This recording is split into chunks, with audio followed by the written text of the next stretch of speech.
नमस्कार, आप देख रहे हैं श्री न्यूज और मैं हूं सैयद आकिल। हम लेके हाजिर है उस खास मुद्दे को जो छात्रों से जुड़ा हुआ है। छात्र जो भारत की रीढ़ है, शिक्षा व्यवस्था। भारत में अब तक 3 राष्ट्रीय शिक्षा नीतियां बनी हैं। पहली राष्ट्रीय शिक्षा नीति साल 1968 में इंदिरा गांधी के कार्यकाल में बनाई गई थी। दूसरी राष्ट्रीय शिक्षा नीति साल 1986 में राजीव गांधी के कार्यकाल में बनी थी। अब तीसरी राष्ट्रीय शिक्षा नीति साल 2020 में नरेंद्र मोदी के कार्यकाल में बनी। लेकिन इन शिक्षा नीतियों में कहीं ना कहीं छात्रों को काफी कंफ्यूजन रहा है। जो 2020 में शिक्षा नीति बनी है, इससे जुड़े कई अनसुलझे सवाल हैं जिसको लेके छात्र कंफ्यूज रहते हैं। इन्हीं सब मुद्दों पे बात करने के लिए आज हमारे साथ श्री एक्सपर्ट के तौर पर जुड़े हैं professor doctor Neeraj R Srivastava ji. आपका बहुत बहुत स्वागत है सर। धन्यवाद जी। आपसे पहला सवाल ये है कि ये राष्ट्रीय शिक्षा नीतियां हैं क्या, इनका उद्देश्य क्या है, इससे शिक्षा पे क्या प्रभाव पड़ता है? देखिए, राष्ट्रीय शिक्षा नीति जो बनाई गई थी, उसका पहला उद्देश्य था कि भारत जब आज़ाद हुआ, तो उसके उस समय बहुत ही इलिटरेसी रेट था। तो गवर्नमेंट ने सोचा कि जब तक जनता को जागरूक नहीं किया जाएगा और जनता को साक्षर नहीं किया जाएगा, तब तक देश प्रगति की तरफ नहीं बढ़ सकता। तो उस समय की प्रधानमंत्री श्रीमती इंदिरा गांधी जी ने बहुत अच्छे से एक प्लान तैयार किया और एक कमेटी बनाई। ये कोठारी कमेटी के अध्यक्षता में 1968 में एक नई शिक्षा नीति की रिपोर्ट लाई, जिसका उद्देश्य था कि जितने 14 वर्ष तक के बच्चे हैं, उनको सबको फ्री एजुकेशन दिया जाए। वो शिक्षा नीति जब वहाँ पर आई तो काफ़ी कारगर हुई, पर वो जो उद्देश्य था, वो अभी तक पूरा नहीं हो पा रहा था, क्योंकि 14 वर्ष तक के बच्चों की जो शिक्षा मुफ्त की बात की गई, वो गांव से रिलेटेड प्राइमरी स्कूलों तक ही रह गया। शहर के कॉन्वेंट एजुकेशन की जाल में वो फंस कर रह गया। उस चीज़ों को इम्प्लीमेंट नहीं कर पाई गवर्नमेंट अच्छे से। थोड़ा बहुत उसमें कमियां रहीं, जिनको गवर्नमेंट का जो ऑब्जेक्टिव था वो पूरा नहीं हो पा रहा था। फिर अगर आगे की बात करें तो 1968 के बाद फिर सीधे 1986 में लगभग इतने गैप के बाद एक नई शिक्षा नीति और तैयार की गई, प्रधानमंत्री स्वर्गीय राजीव गांधी जी की अध्यक्षता में। राजीव गांधी जी थोड़ा सा डोमिनेट मॉडर्नाइज वे में सोचने की क्षमता रखते थे। उन्हें कहा भी जाता था कि वो सॉफ्टवेयर टेक्नोलॉजी लाने में या कंप्यूटराइजेशन इंडिया में लाने में उनका बड़ा रोल था। बिल्कुल उन्हीं का तो उन्होंने योगदान रहा। आचार्य राम मूर्ति की अध्यक्षता में एक कमेटी बनाई, जिसने 1986 में एक रिपोर्ट दी कि एजुकेशन की जो 1968 की जो कमियां हैं, वो क्या थी, जो यहाँ पर दूर करके बच्चों को और अच्छे से आगे लाया जा सके और साक्षर बनाया जा सके। और इसी कमेटी में ही 1986 में ही अटल बिहारी वाजपेयी जी ने ऑपरेशन ब्लैक बोर्ड स्टार्ट किया था कि हर बच्चे को बोर्ड तक पहुंचाना है, घर से बाहर ला करके स्कूल तक ले जाना है। तो इस तरह की जो स्कीम्स लाई गई, उसके पीछे हर गवर्नमेंट का एक पावन उद्देश्य यही था कि किसी तरह से भारत को साक्षर बनाना है, और जिससे कि वो भारत के प्रगति में अपना आज की युवा पीढ़ी योगदान दे सके। शिक्षा नीतियां बनी 1986 की शिक्षा नीति में 10+2+3 संरचना शुरू की गई जी। और 2020 की शिक्षा नीति में जो उद्देश्य उसका लाया गया, या स्कूल माध्यमिक स्तर से लेके और उच्च स्तर तक की शिक्षा में जो उन्होंने अपने ही विजन रखा 2020 की नीति में 2030 तक 100% नामांकन अनुपात करने का था। 2035 तक उस शिक्षा को 50% तक बढ़ाने का लक्ष्य रखा गया है। इसको कितना आपको लगता है कि ये सफल हो पाएगा? क्योंकि इंदिरा गांधी से लेकर नरेंद्र मोदी तक जो शिक्षा नीति बनाई गई, जो विजन रखा गया, उसमें कितना आपको डिफरेंस सभी उसमें लग रहा है? राजीव गांधी की शिक्षा नीति हो या इंदिरा गांधी की हो या नरेंद्र मोदी की हो, इसमें कितना आपको डिफरेंस लग रहा है और कितनी सफलता मिल सकती है नई शिक्षा नीति 2020 को? देखिए, जो नई शिक्षा नीति 2020 बनाई गई, वो लगभग पुरानी शिक्षा नीतियों में और इस नीति में 34 साल का लगभग अंतर है। इन 34 वर्षों में हुआ क्या कि लोग ग्रेजुएट तो होते गए, पर जो रोजगार और ग्रेजुएशन साक्षरता का वो था, वो गैप बढ़ता जा रहा था। गवर्नमेंट के सामने डेली एक समस्या ये आ रही थी, क्योंकि प्राइवेट सेक्टर हो या गवर्नमेंट सेक्टर हो, प्राइवेट सेक्टर वाले ये कह रहे थे जितने लोग ग्रेजुएट होकर के निकल रहे हैं उसमें से 20% बच्चा ही हमारे काम का है, बाकी 80% बच्चा केवल ग्रेजुएट हो रहा है, वो हमारी स्किल पर खरा नहीं उतर रहा है। तो गवर्नमेंट को ये सबसे बड़ी समस्या थी, जिसके कारण से बेरोजगारी बढ़ती जा रही थी। तो इस गैप को कम करना था, तो गवर्नमेंट ने कस्तूरी रंगन जी की अध्यक्षता में, जो कि इसरो के चेयरमैन थे, रिटायर जब हुए और काफ़ी नॉलेज भी और साइंटिफिक वे ऑफ एटीट्यूड रखते थे पढ़ाई के मामले में भी, तो उनकी अध्यक्षता में एक कमेटी गठित की और उन्होंने उनसे ऐसा कुछ करने को कहा जिससे कि जो एक गैप बढ़ता जा रहा है उस गैप को फिल किया जा सके, कि जब एजुकेशन लेकर के बच्चा निकले तो वो अगर जॉब में नहीं जा रहा तो कम से कम रोजगार की तरफ बढ़ जाए। रोजगार का मतलब जॉब नहीं था, पर वो कुछ करने लगे, उसके हाथ में एक ऐसा स्किल हो जिससे वो अनएम्प्लॉयमेंट की श्रेणी में ना आए। अच्छा, इस शिक्षा नीति में जो शिक्षा नीतियां बनी हैं, जैसे 1986 की शिक्षा नीति में 10+2+3 की संरचना रखी गई, जी और अगर इनकी हम बात करें नरेंद्र मोदी शिक्षा नीति में जो संरचना रखी गई, दोनों में क्या डिफरेंस और ये होता क्या है? देखिए 10+2 मतलब ये था कि पहले बच्चा एक प्राइमरी एजुकेशन स्टार्ट करेगा 10वें साल नहीं, सबसे पहले हम ये जानना चाहेंगे 10+2+3 ये है क्या? 10+2+3 ये है कि 10 हाई स्कूल करने के बाद बच्चा इंटर 2 साल करेगा और फिर 3 साल का वो ग्रेजुएशन प्रोग्राम करेगा। ओके। और जब वो ग्रेजुएशन प्रोग्राम करके निकलेगा, जब वो 3 साल का ग्रेजुएशन प्रोग्राम करके निकलेगा तभी उसकी डिग्री मिलेगी। और जो नई शिक्षा नीति में जो इन्होंने 5+3+3+4 का जो कॉन्सेप्ट लाया है, वो कॉन्सेप्ट थोड़ा चेंज किया। उसमें एक तो जो ब्रेक स्टडी का ब्रेक होता था उसको उन्होंने खत्म किया है, कि अगर आपका कहीं ब्रेक हो रहा है तो आपको कोई डिग्री नहीं मिलेगी। तो उस कॉन्सेप्ट को लेकर के आए कि जहां पर भी कहीं ब्रेक होगा, वो साल अगर कंप्लीट हो गया तो वहां पर उसको कोई ना कोई एक सर्टिफिकेशन या डिप्लोमा टाइप का दे दिया जाएगा, जिससे उसकी डिग्री ब्रेक ना हो। 5+3+3+4 ये है क्या? 5+3 का मतलब ये कि जो 5 इन्होंने वर्ड रखा है, वो बच्चे का 1 साल से लेकर के 5 साल का वो पीरियड रखा है, जो कि बच्चे का विकास का समय होता है और फाउंडेशन का समय होता है, जहां पर बच्चे को अपनी प्राइमरी एजुकेशन में, जो जिसे हम आज की डेट में शहरों में प्ले ग्रुप कहते हैं, तो वहां पर बच्चे का एक भौतिक विकास हो, वो एक नेचुरल तरह से डेवलप हो। और वहाँ पर जो रखा गया सब क्षेत्रीय भाषाओं में रखा गया, और इसलिए उन्होंने 5 साल तक का वो पीरियड रखा जहाँ की क्लास सेकंड तक की पढ़ाई होगी। फिर जो +3 उसमें ऐड किया, वो उन्होंने रखा कि 3 साल जो और पीरियड है बच्चे का, जहाँ से बच्चा और आगे बढ़ेगा, तो वो 3 साल क्लास 3 से लेकर के 5 तक रहेगा, जहाँ पर उसका जो है प्राइमरी एजुकेशन स्टार्ट हो जाएगी। प्राइमरी एजुकेशन के बाद जो उसका बेस है वो स्टार्ट होगा। फिर एक +3 और उसमें ऐड ऑन किया, जहाँ पर 8th क्लास तक की पढ़ाई की बात की गई, जिसे मिडिल क्लास एज कहा गया। तो मिडिल एज रखा, और उसके बाद उन्होंने जो 4 का कॉन्सेप्ट रखा कि 10, उसमें 9, 10, 11 एंड 12 का 4th ईयर प्रोग्राम रखा, जिसमें बच्चा फाइनली अपने फील्ड से रिलेटेड मल्टी डिसिप्लिनरी कोर्स के साथ, एक वोकेशनल कोर्स के साथ जाकर के आगे की पढ़ाई को स्टार्ट कर पाएगा। तो ये संरचना में जो ये संरचना रखी गई है, इसमें छात्रों को कंफ्यूजन कहाँ आ रहा है?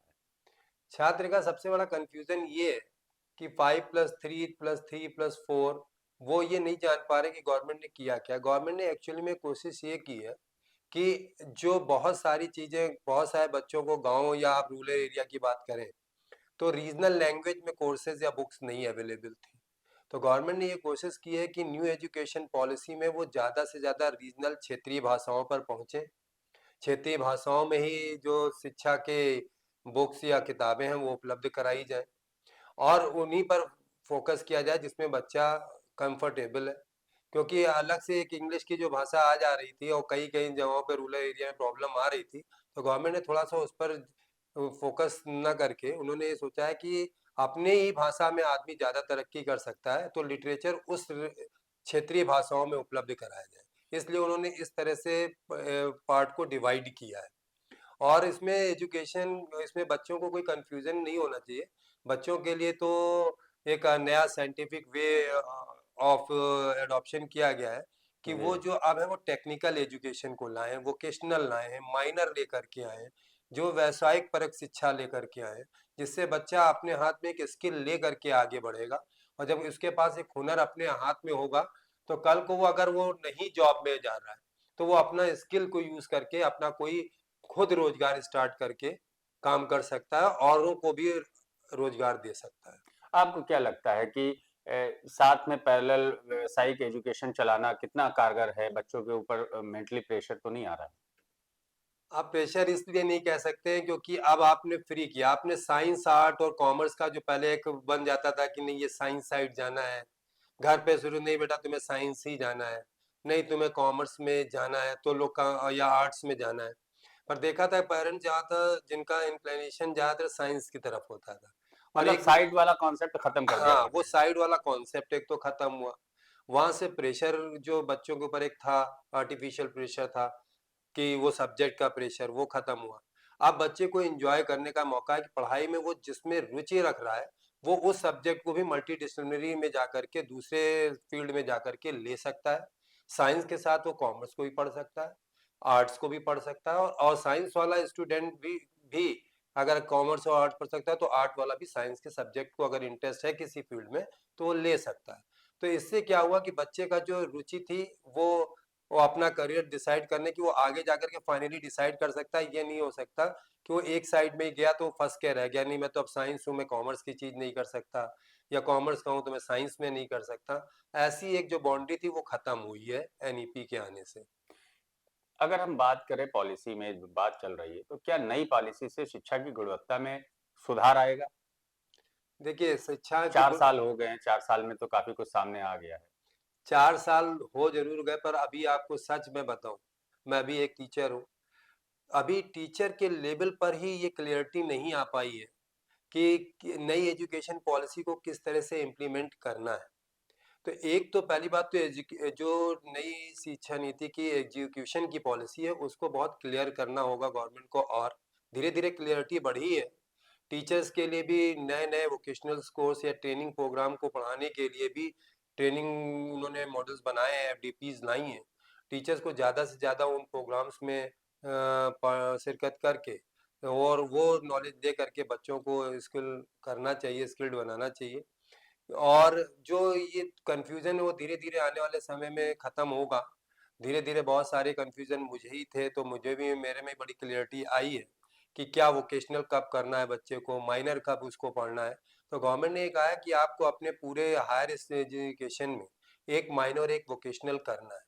माइनर का मतलब ये है कि आप किसी दूसरे डिपार्टमेंट में, जैसे आप साइंस के हैं तो आप किसी दूसरे अदर डिपार्टमेंट का एक माइनर सब्जेक्ट लेकर के उस डिपार्टमेंट के बारे में, उसकी जो सब्जेक्ट की स्पेशलिटीज है उसको आप जान पाएँ। ऐसे ही कॉमर्स वाला साइंस का डिपार्टमेंट का एक ले सकता है। जो मेजर सब्जेक्ट है वो अलग हो, उसके साथ एक माइनर लेना कंपलसरी किया गया है। फिर एक वोकेशनल कोर्स करेगा जो व्यावसायिक परिशिक्षा के लिए है। जो आज की डेट में अगर हम मूल बेसिक जो हमारा था, जहाँ से हम स्टार्ट हुए थे, अगर भारत सोने की चिड़िया था, तो हमने बहुत सारी चीज़ें और नहीं रह गया, तो हमने बहुत सारी चीज़ें जो बेसिक चीज़ें थी, उनको छोड़ दिया। मॉडर्नाइजेशन की दौड़ में हम ऐसा फंसे कि हमने जो अपनी मूल चीजें थी उनको धीरे धीरे छोड़ते गए। तो गवर्नमेंट ने देखा कि क्या पतन का कारण था।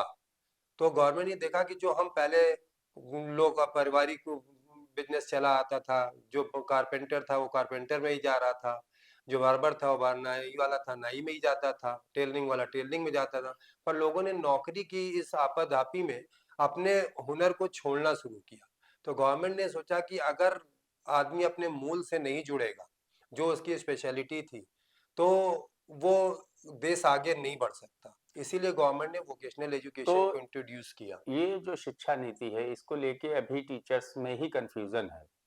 तो ये कैसे इम्प्लीमेंट हो पाएगा? इसका 4 साल का अरसा बीत गया है, 2020 में शिक्षा नीति बनी थी और अभी तक पूरी तरह से लागू नहीं हो पाई। देखिए कंफ्यूजन इस बात का है, कंफ्यूजन अगर मैं अपने लेवल पे कहूँ, मैं सारे टीचर्स की बात नहीं कर सकता, हो सकता है उनमें ना हो। पर मैं अगर देखूं कंफ्यूजन अब मेरे भी धीरे धीरे दूर हो रहा है। जैसे 4 ईयर ग्रेजुएशन प्रोग्राम लाया गया और वहां पर एक स्टेप बांटा गया कि अगर आपका 1 ईयर कंप्लीट होगा तो आपको सर्टिफिकेट दे देंगे। अब एजुकेशन ब्रेक नहीं होगी। पहले क्या होता था, अगर आप बीकॉम, मान लीजिए मैं कॉमर्स का टीचर हूँ, अब लड़का 3 साल का बीकॉम का कोर्स करता था, अब 4 साल का बीकॉम का कोर्स है। अब 1 साल उसने किया, किसी कारणवश उसके पास फाइनेंशियली या किसी कारण से कोई ऐसी प्रॉब्लम है कि उसे कोर्स छोड़ना पड़ा, तो वो फिर वो इंटर ही रह जाता था। पर गवर्नमेंट ने जी। इस पॉलिसी में एक काम किया है कि अगर आपने 1 साल कंप्लीट किया तो हम आपको सर्टिफिकेट दे देंगे, अगर आपने 2 ईयर प्रोग्राम कर लिया है तो हम आपको डिप्लोमा दे देंगे, और अगर आपने 3 ईयर डिग्री कर लिया है तो हम आपको डिग्री दे देंगे। पर अगर आप 4th ईयर में जाना चाहते हो तो गवर्नमेंट ने इस वक्त रिसर्च पर बहुत जोर दिया है। तो 4th ईयर प्रोग्राम में जो वो रिसर्च का वो कॉन्सेप्ट लेके आई है, वो बड़ा अच्छा है। अगर अच्छे से रिसर्च होगी, क्योंकि कोई भी देश के तरक्की के पीछे रिसर्च एंड डेवलपमेंट का बहुत हाथ होता है। तो गवर्नमेंट इस वक्त रिसर्च पर प्योरिटी चाहती है कि एक अच्छी रिसर्च हो जिससे देश आगे बढ़े और उसका फायदा गवर्नमेंट को मिले और समाज को मिले। क्या नई पॉलिसी में शिक्षकों के प्रशिक्षण और विकास पे ध्यान दिया गया है? ऐसा कोई ऑप्शन है इस पॉलिसी में? हाँ, आपने जो ये क्वेश्चन किया है इस पे बहुत जोर भी दे रही है गवर्नमेंट। और अब टीचर्स को भी ये ध्यान देना होगा, क्योंकि गवर्नमेंट समय समय पर एफडीपीज प्रोग्राम ला रही है। यूजीसी ने कई को रिफ्रेशर्स कोर्स डाले हुए हैं जो स्वयं के थ्रू किए जा सकते हैं। तो वो कोर्सेज टीचर्स को करने चाहिए, जिससे कि वो आज के एनईपी के स्टडी के मामले में जिस तरह से आया है चेंज, उसके हिसाब से अपने अंदर वो बदलाव ला करके और स्टूडेंट को अच्छे से शिक्षित कर सकें। क्योंकि जब तक एक क्लियरिटी माइंड में नहीं होगी टीचर के, तब तक वो अच्छे से स्टूडेंट को गाइड नहीं कर पाएगा।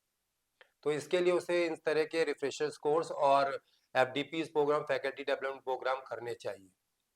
नई पॉलिसी में शिक्षा में तकनीक संसाधनों का उपयोग बढ़ावा देने के लिए कुछ प्रावधान किए गए हैं? नई शिक्षा नीति बनी ही टेक्निक पर है, साइंटिफिक एंड टेक्निकल अप्रोच पर ही बनी है। और कस्तूरी रंगन जो चेयरमैन इसरो के थे, आप जी। जानते हैं इतने बड़ा देश का साइंटिस्ट उसको ही कमेटी में बना है, जो जी। जिसकी सोच ही अप्रोच ही साइंटिफिक और टेक्निकल रही हो, तो उसकी पॉलिसी में भी वो साफ साफ झलकता है।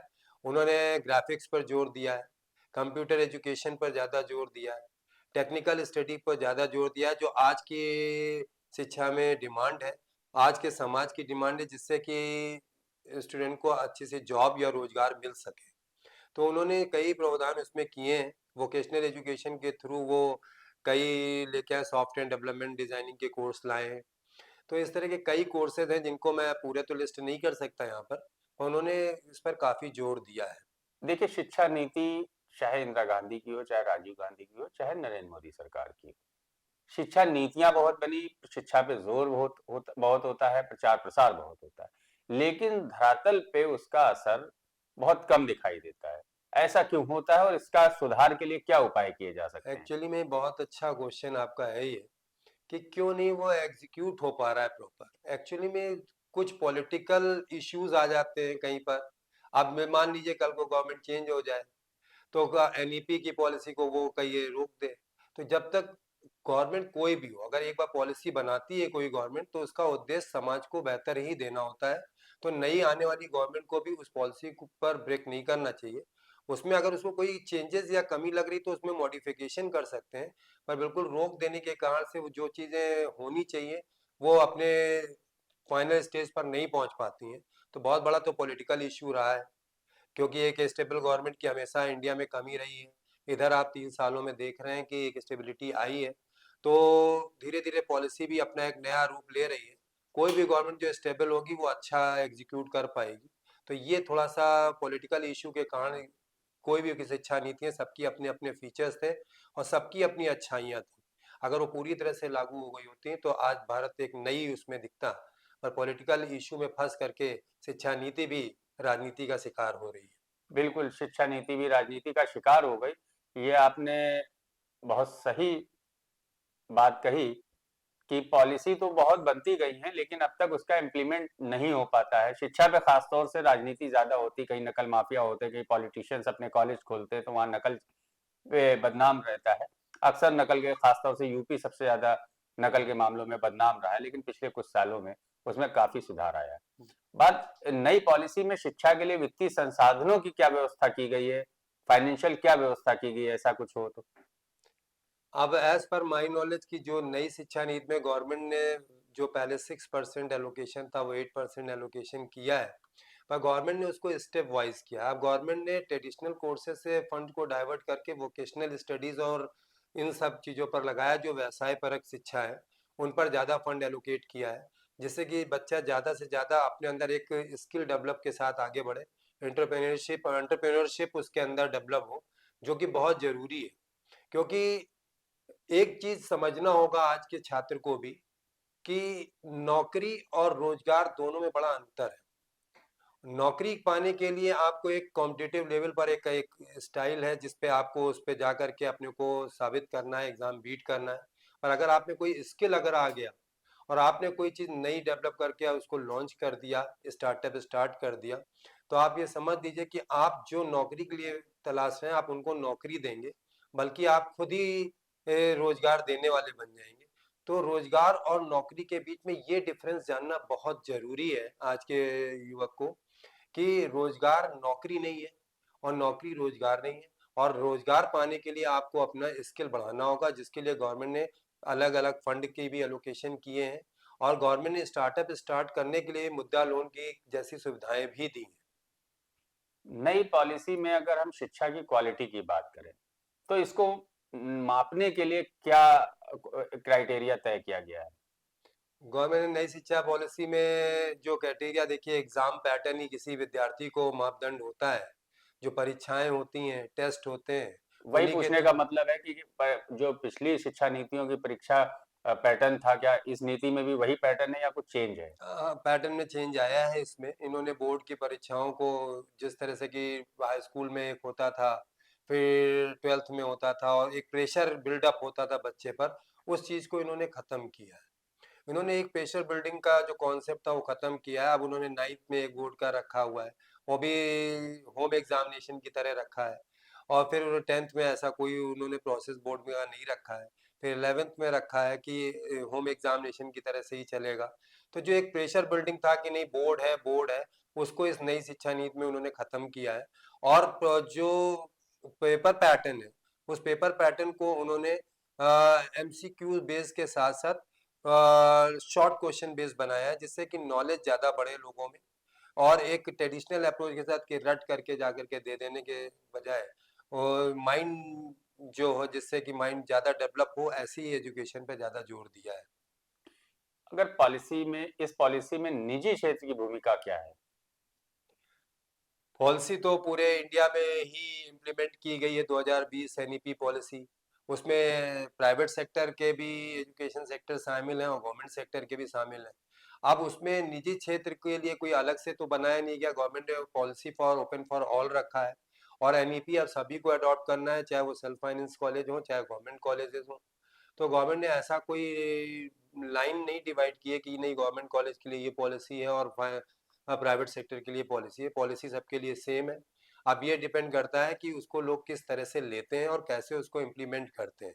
सबसे बड़ी पॉलिसी बनाना तो आसान है, सबसे बड़ी समस्या एग्जीक्यूट करने की होती है, कि आप पॉलिसी को सही से एग्जीक्यूट करा पाए। तो अब देखते हैं उसका बेहतर परिणाम तो अब दिखाई देगा, क्योंकि अब फाइनल जो फोर्थ ईयर का स्टूडेंट अब निकलेगा, फोर्थ ईयर में जाएगा, कितने लोग 3 ईयर के बाद फोर्थ ईयर की तरफ बढ़ते हैं, तो ये सब आपको आने वाले समय में ही पता चलेगा। पहले से कुछ इसके बारे में कह देना तो ठीक नहीं होगा। अभी देखते हैं कि कैसे इसमें आगे क्या इस होता पॉलिसी में जो एजुकेशन में इंटरनेशनल सहयोग की अगर हम बात करें, तो क्या इसमें हो सकता है? है। गवर्नमेंट ने कंपटीशन बढ़ाया है कि अब फॉरेन कॉलेजेस को भी इंडिया में ओपन यूनिवर्सिटीज ओपन करने का राइट दिया है। तो जब एक कंपटीशन बढ़ेगा तो बट नेचुरल है कि एजुकेशन का जो लेवल है वो बढ़ेगा, और हमें फॉरेन से कॉम्पीट करने के लिए अपने में अंदर भी वो स्किल डेवलप करने होंगे। जो यहाँ के टीचर हैं उनको अपने और अपनी वोकेशनल और जो आज की एनईपी की डिमांड है उसके बेस पर तैयार करना होगा।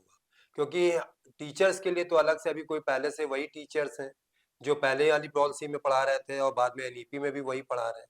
टीचर्स तो चेंज नहीं हुए हैं, पर टीचर्स के लिए एक रिफ्रेशर कोर्स करके उनको स्किल्ड करना बहुत ज़रूरी होगा, अगर हमें फॉरेन से कॉम्पीट करना है तो। नई पॉलिसी में नैतिक मूल आधारित शिक्षा पर ध्यान दिया गया है या कुछ और इसमें अलग है? देखिए, शिक्षा में कभी नैतिक वर्ड को तो हटाया ही नहीं जा सकता। नैतिकता के साथ-साथ व्यावसायिक परक शिक्षा और ज्ञान परक शिक्षा को बढ़ाया गया है, जिसमें कि लोगों के ज्ञान के साथ-साथ नैतिक और भौतिक विकास दोनों हो। इस शिक्षा में ये ध्यान रखा गया है। तो इस बारे में तो कोई संदेह नहीं कि तीनों ही पॉलिसी में नैतिकता को तो छोड़ा ही नहीं जाता, क्योंकि शिक्षा और नैतिकता दोनों साथ-साथ चलते हैं। बिना नैतिकता के शिक्षा नहीं और शिक्षा के बिना नैतिकता नहीं हो सकती। तो इसलिए दोनों का आपस में एक इम्पोर्टेंट रोल और भूमिका है। पर इस शिक्षा में ये ज़रूर है कि उसके साथ-साथ व्यावसायिक परक शिक्षा और जो गैप बढ़ रहा था रोजगार और शिक्षा के बीच में, उसको कम करने की कोशिश की है, जिसको आने वाले सालों में आपको दिखाई देगा। इस पॉलिसी में शिक्षकों की भूमिका और उनकी जिम्मेदारी को भी परिभाषित किया गया है क्या? अब शिक्षकों की भूमिका जो कोर्स करिकुलम डिसाइड किया गया है, उसी से ही डिसाइड हो जाता है कि शिक्षकों को अपनी अलग-अलग रोल प्ले करना है। क्योंकि एनईपी में जब आपने कहा कि बच्चे को एक माइनर लेना है, तो अब शिक्षक का भी रोल हो जाता है कि वो ये ध्यान दे कि बच्चे का एक माइनर है, एक वोकेशनल है और उस हिसाब से उनको तैयारी करानी है। मेजर सब्जेक्ट जो पढ़ा रहे थे वो तो वैसे ही हैं, उसमें तो उनको अपने को चेंज नहीं करना है, पर माइनर जो वो लेकर के आए जिसके लिए वो अलग से एक स्किल डेवलप कर रहे हैं बच्चे में, उस पर उन्हें एक ध्यान देना है। उसके लिए एक अलग से उनका टेस्ट रखना है। उसको और टाइम टू टाइम एक वो स्टेप बनाया गया है जिससे उनको चेक किया जा सके, क्योंकि दूसरा बच्चे दूसरे स्ट्रीम से आने वाला बच्चा जब दूसरे सब्जेक्ट में लेता है तो थोड़ा इंटरेस्ट उसका शुरू में कम जगता है, पर अगर जैसे सब्जेक्ट को इंटरेस्टिंग बनाया जाए माइनर को, तो अच्छा वो रिजल्ट सामने आएगा। आपको एक ऐसे ही एग्जांपल मैं दूं, जैसे कि कॉमर्स डिपार्टमेंट का टीचर होने के नाते हमने दूसरे डिपार्टमेंट के लिए फाइनेंशियल लिटरेसी एक सब्जेक्ट लाया है, क्योंकि साइंस का स्टूडेंट और आर्ट्स का स्टूडेंट फाइनेंस की नॉलेज जान नहीं रखता है। तो हमने सोचा जब वो अपने क्षेत्र के माहिर हैं, तो उनको इस फील्ड कॉमर्स की इस फील्ड से क्यों महरूम रखा जाए। तो हमने वहाँ पर फाइनेंशियल लिटरेसी सब्जेक्ट रखा माइनर में, जिसमें हम बच्चों को इन्वेस्टमेंट से लेकर बैंकिंग सेक्टर, इंश्योरेंस सेक्टर और पोस्ट ऑफिस की स्कीम सबके बारे में विस्तार पूर्वक बताते हैं। इस पॉलिसी में पेरेंट्स की क्या भूमिका तय की गई है, क्या परिभाषित किया गया है? पेरेंट्स की भूमिका हर शिक्षा नीति में वही रहेगी, क्योंकि उसको गार्जियन है और उसको ये ध्यान रखना है कि बच्चे को प्रेशर में नहीं लाना है। अब चूंकि मल्टी डिसिप्लिनरी है, बच्चा अपना कैरियर जिसमें उसको लग रहा है वो किसी भी साइड में जा सकता है। डॉक्टर और इंजीनियर, अब इंजीनियरिंग वाला ऐसा नहीं कि बायो का बच्चा इंजीनियरिंग में नहीं जा सकता, कॉमर्स का अच्छा है, क्योंकि जब मल्टी डिसिप्लिनरी एक सब्जेक्ट वहाँ ले सकते हैं तो आप कभी भी किसी उसमें जा सकते हैं। तो पर आप बच्चा भी धीरे-धीरे अपने में ये देखने लगता है फाइनली कि उसका एक्चुअल में इंटरेस्ट क्या है और वो क्या इजी गोइंग तरह से कर सकता है। तो पेरेंट्स को बस इतना ध्यान रखना है कि प्रेशर बिल्डिंग की जगह वो बच्चे को केवल प्रोत्साहित करें और कहें कि नहीं तुम कर सकते हो और तुम्हें ऐसा करना है जो आज की समय में डिमांड है एजुकेशन की, उस तरह के कोर्सेज में तुम्हें जाना चाहिए और नए-नए कोर्सेज को करने से वहाँ पर भीड़ भी कम है और जॉब आसानी से मिल सकती है। केवल एक ट्रेडिशनल कोर्सेज में ही चले जाना कि सही डॉक्टर, इंजीनियर, सीए, सीएस ऐसा नहीं है। बहुत सारी फील्ड अब आ गए हैं, बहुत सारे एवेन्यूज हैं। आप अपने ही क्षेत्र में देखिए, मास कॉम में इतना बड़ा फील्ड है। लोगों को पहले नॉलेज नहीं थी, अब आ रहे हैं लोग, जॉब पा रहे हैं, इस एरिया में बड़ा अच्छा स्कोप है। तो इस तरह से पेरेंट्स को अपनी जिम्मेदारी बस ये दिखानी है कि वो गार्जियन के रूप में प्रेशर बिल्डअप ना करें, बच्चों को हर समय प्रोत्साहित करें, मोटिवेट करें और उनका एनर्जी लेवल हाई रखें। तो इस पॉलिसी में किसी समुदाय की भूमिका की बात की गई है, परिभाषित किया गया है? एजुकेशन का समुदाय से कोई मतलब नहीं है। एजुकेशन तो एक ऐसी चीज है जो सबके लिए, शिक्षा सभी के लिए, सभी समुदाय, सभी विशेष के लिए, और जो आदमी शिक्षित होता है वो इन सब चीजों से ऊपर हो जाता है। तो शिक्षित होना बहुत जरूरी है एक पूर्ण विकसित भारत के लिए। तो ज्यादा से ज्यादा लोग साक्षर होंगे तो भारत जल्दी से जल्दी विश्व के पटल पर प्रथम श्रेणी में शामिल हो जाएगा। आपने तमाम बातें की। अब इस शिक्षा नीति से उन सवालों से, उन दुविधाओं से आप छात्रों के रूबरू कराइए जो उनकी दुविधाएं हैं, उसका उपाय क्या है? क्या समाधान हो सकता है? अब साथ इस शिक्षा नीति में सबसे बड़ा कंफ्यूजन हायर स्टडीज पर आकर के, क्योंकि 12th तक की स्टडी तो सबको पता है, वो भले ही 5+3+3+4 लाया गया, वहाँ 12th हो गया। अब जब आप हायर स्टडी में जाते हैं तो बच्चे के दिमाग में देखिए फर्स्ट इंस्टेंस में क्या आता है, यार आप ग्रेजुएशन 4 साल का करना है। नहीं, गवर्नमेंट ने ये नहीं कहा है कि आपको 4 साल का करना है।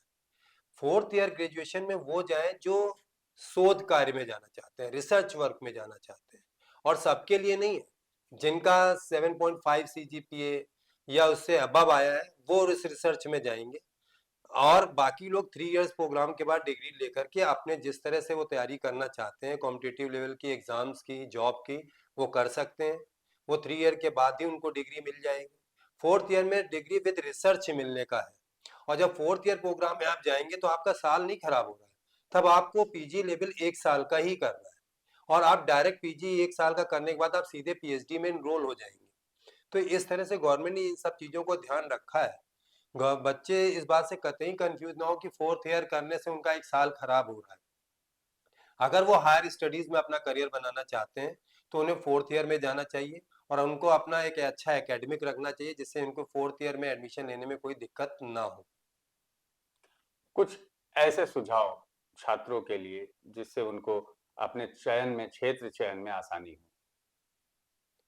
मेरा तो मानना ये है कि छात्रों को बहुत फ्री होकर के इस बारे में सोचना चाहिए, क्योंकि फोर्थ ईयर प्रोग्राम, ग्रेजुएशन का प्रोग्राम, उससे उनका पूरा करियर डिसाइड होना है। तो उनको ये सोच लेना चाहिए कि उनके लिए कौन सी फील्ड अच्छी है, और यहाँ इस लेवल पर 12th के बाद बच्चा बहुत समझदार हो जाता है, 18 ईयर्स का लगभग हो जाता है, मैच्योरिटी लेवल भी हाई होता है। तो उसको ये देखना है कि उसको आगे क्या करना है। और आज की डेट पे मेरा मानना ये है कि एक वोकेशनल कोर्स जब वो करेगा तो वो एक अपने अंदर एक स्किल लेकर के बाहर निकल रहा होगा, तो वो खाली तो नहीं बैठेगा आफ्टर ग्रेजुएशन। ये तो वो समझ लें, क्योंकि जितना स्किल वो ले करके निकल रहा है, उसका वो स्किल, वो एनर्जी अगर उसने यूटिलाइज कर ली ढंग से, तो ये निश्चित है कि जो गवर्नमेंट की इस पॉलिसी के थ्रू अपेक्षा है वो फुलफिल होगी, और जो बेरोजगारी दर है उसमें निश्चित ही कमी आएगी। मैं ये नहीं कहता हूँ खत्म हो जाएगी, क्योंकि इतनी बड़ी पॉपुलेशन है, सबको रोजगार देना, सबको जॉब देना पॉसिबल नहीं है, पर बहुत हद तक उस गैप को कम किया जा सकता है। आपके हिसाब से शिक्षा नीति में वो कौन से टॉपिक्स छूट गए हैं या कौन सी चीजें छूट गई हैं जो ऐड होनी चाहिए थी? अभी अब वोकेशनल स्टडी के लिए गवर्नमेंट ने ये तो कह दिया कि एक वोकेशनल कोर्स है, हम आपको व्यावसायिक परिशिक्षा दे रहे हैं। फिर अब बच्चे अभी नए नए निकलते हैं, वो मॉडल तैयार करते हैं स्टार्टअप प्रोग्राम के लिए, अपना तैयार करते हैं कि कौन से उसमें करना है बिजनेस। पर उनको अभी ये क्लियरिटी नहीं है बहुत कि इन सब चीज़ों के लिए पैसा कहाँ से आएगा। भाई गार्जियन जो है वो अभी बच्चे पे रिस्क लेना नहीं चाहेगा। वो ये सोचता है अरे ये सब क्या करने जा रहे हो, अभी तुम्हारा पढ़ाई का समय है, तुम पढ़ाई करो और नौकरी करो। आज की डेट में ऐसी ट्रेडिशनल अप्रोच आ गई है। पर मैंने ये देखा है कि बच्चों में बड़ा स्किल है, वो ऐसे ऐसे नए आइडियाज लेकर के आ रहे हैं, और उन आइडियाज को अगर एक्चुअली में एग्जीक्यूट कर दिया जाए तो देश में बड़ा ही रिवोल्यूशनरी चेंज आएगा, इतनी जबरदस्त क्रांति आएगी। पर उसके लिए उनको एक सही प्लेटफॉर्म की जरूरत है। गवर्नमेंट ने प्लेटफॉर्म बनाए हैं, पर एक्चुअल में अभी तक उस प्लेटफॉर्म को सही से कन्वे नहीं किया गया है। मतलब प्रचार प्रसार की हाँ, कमी है। प्रचार प्रसार की थोड़ा कमी है। तो उसको अगर सही से एग्जीक्यूट किया जाए, उसके लिए गवर्नमेंट को चाहिए कि हर कॉलेजेस में, हर स्कूल में जा कर के वो अपनी पॉलिसीज को विस्तार पूर्वक समझाएं और बताएं। तो मुझे लगता है कि ये जो नई शिक्षा नीति है, तब गवर्नमेंट जो शिक्षा और रोजगार के बीच में दूरी कम करना चाहती है, तब वो एक्चुअल में वो ऐसा कर पाएगी। शिक्षा और रोजगार के बीच में दूरी कम करने के लिए शिक्षा नीति बनाई तो गई है, लेकिन उसका धरातल पे अभी बहुत असर नहीं दिख रहा है। लोगों में कंफ्यूजन है, शिक्षकों में कंफ्यूजन है, छात्रों में कंफ्यूजन है। 4 साल का वक्फा हो चुका है, अरसा बीत गया है, लेकिन अभी तक शिक्षा नीति पूरी तरह से लागू नहीं हो पाई है। और जैसा कि डॉक्टर नीरज आर श्रीवास्तव जी का कहना था कि लोगों में इसको लेके काफी कंफ्यूजन है, प्रचार प्रसार की कमी है। कहीं ना कहीं प्रचार प्रसार अगर बढ़ाया जाए तो लोगों में जागरूकता आएगी और शिक्षा नीति का लोग लाभान्वित हो सकते हैं। छात्रों के कंफ्यूजन थे, उसको दूर किया गया। इसी तरह के और प्रोग्राम और टॉपिक्स लेके हर हफ्ते हम आपके सामने आते हैं। इस हफ्ते आज के लिए हमारे साथ बस इतना ही। आप देखते रहिए श्री न्यूज।